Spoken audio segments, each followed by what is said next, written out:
ৰাজনৈতিকভাৱে আদৰ্শভ্ৰষ্ট পৃথ্বীৰাজ ৰাভাই অসমৰ আপোচহীন আদৰ্শৰ প্ৰতীক সৈনিক শিল্পী বিষ্ণুপ্ৰসাদ ৰাভাৰ নামত কালিমা খনাৰ অধিকাৰ নাই।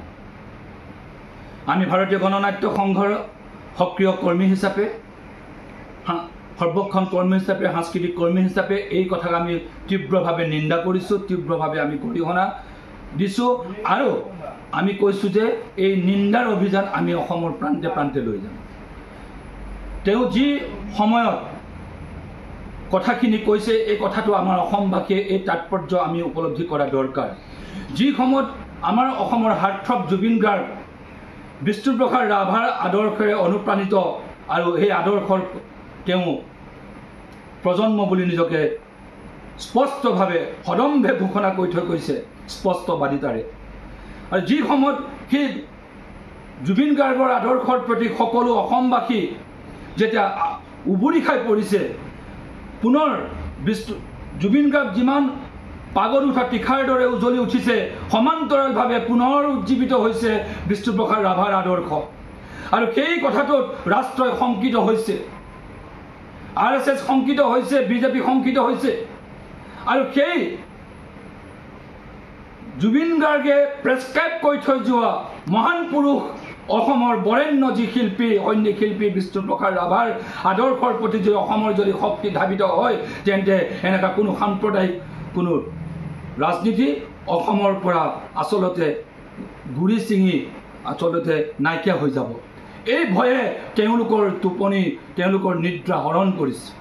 সেই মুহূৰ্ততে হুলেৰে হুল কৰাৰ ৰাজনীতিৰে RSSে পৃথ্বীৰাজ ৰাভাৰ এই অযোগ্য আদৰ্শভ্ৰষ্ট পৃথ্বীৰাজ ৰাভাৰ যোগেদি বিষ্ণুপ্ৰসাদ ৰাভাৰ গাত কালিমা সানিবলৈ যত্ন কৰিছে। এই খুব অভিপ্ৰায় কেতিয়াও আমি সফল হ'বলৈ নিদিওঁ। আমি প্ৰয়োজন হ'লে মানহানি গোচৰ তৰিম, কাৰণ বিষ্ণুপ্ৰসাদ ৰাভাৰ ৰচনাৱলীত ক'তো জীৱনত উল্লেখ নাই, তেখেতৰ ভাষণাৱলীত ক'তো উল্লেখ নাই, ক'তো আপোচ কৰাৰ ক'তো আজিলৈকে ক'তো এটা দাগ নাই। আৰু এনে এক নক্ষত্ৰৰ নামত এই যিটো নিজৰ ব্যক্তিগত আৰু সাম্প্ৰদায়িক ৰাজনীতিৰ লিপচা পূৰণেৰে বৈতৰণিৰ নিৰ্বাচনী বৈতৰণি পাৰ কৰাৰ যিটো কুচ অভিপ্ৰায়, সেই অভিপ্ৰায়ৰ কাৰণে আমি আমাৰ মহান পুৰুষজনক কেতিয়াও কলুষিত হ'বলৈ দিব নোৱাৰোঁ। আমি যেনেকৈ জুবিন গাৰ্গক #জাষ্টিছ ফৰ জুবিন গাৰ্গ বুলি আমি কেম্পেইন কৰিছোঁ, আমি সমান্তৰালভাৱে এই পৃথ্বীৰাজ ৰাভাক নিন্দাৰে গৰিহণাৰে ভৎসৰ্ণাৰে আমি অসমৰ প্ৰান্তে প্ৰান্তে এই অভিযান আগুৱাই লৈ যাম। আজিৰ পৰা আমি নিন্দিত পৃথ্বীৰাজ ৰাভা হিচাপে আমি কেম্পেইন কৰিম। যি পৃথ্বীৰাজ ৰাভাই পিতৃৰ সেই ঘৰটো উমলি যোৱা ঘৰটোক সুৰক্ষিত কৰাৰ, সংৰক্ষিত কৰাৰ আজিলৈকে সুযোগ পায়ো তেওঁ সুযোগ গ্ৰহণ কৰিব নোৱাৰিলে, এজন অযোগ্য পুত্ৰ বিবেচিত হ'ল। বিষ্ণুপ্ৰসাদ ৰাভাৰ ৰচনাৱলী মৃত্যুৰ সময়ত মোহিনী ৰাভা আয়ে কিমান কষ্ট কৰি কান্ধত লৈ ফুৰি অসমৰ প্ৰান্তে প্ৰান্তে বিলাই ফুৰিছিল, আদৰ্শ প্ৰচাৰ কৰি ফুৰিছিল। আমি শদিয়াৰ পৰা কাকিলৈকে, সুদূৰ কাকিলৈকে আমি এই অভিযানৰ সম্পৃক্ত আছিলে।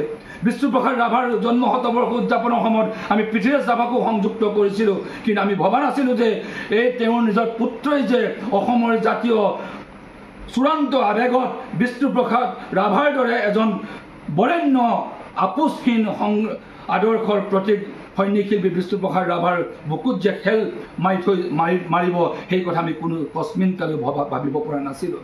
সেয়ে আমি নিন্দা কৰিবলৈ এক পল আমি থমকি ৰ'ব খোজা নাই। অসমৰ সমগ্ৰ ৰাইজে এটি নিন্দা কৰক। আমি #জাষ্টিছ ফৰ জুবিন গাৰ্গ আৰু নিন্দিত আমি পৃথ্বীৰাজ ৰাভাৰ কেম্পেইন আমি আৰম্ভ কৰিম। আৰু আজিৰ পৰা এই কেম্পেইন আমি সমগ্ৰ অসমত আমি বিস্তাৰিত কৰাৰ কাৰণে সংকল্প গ্ৰহণ কৰিছোঁ। আৰু অসমৰ সংবাদ মাধ্যমকো অসমৰ এজন জাতীয় পুৰুষক, জাতীয় বৰেণ্য শিল্পীক মতাদৰ্শগতভাৱে কোনোবাই তেওঁৰ আদৰ্শ গ্ৰহণ নকৰিব পাৰে, নকৰাটো ডাঙৰ কথা নহয়, কিন্তু তেখেতৰ আদৰ্শক বিকৃত কৰাৰ অধিকাৰ কাৰো নাই। সেই কথা আমি সকীয়াই কৈছোঁ। দৰকাৰ হ'লে মানহানি গোচৰ তৰিবলৈ আমি বাধ্য হ'ম।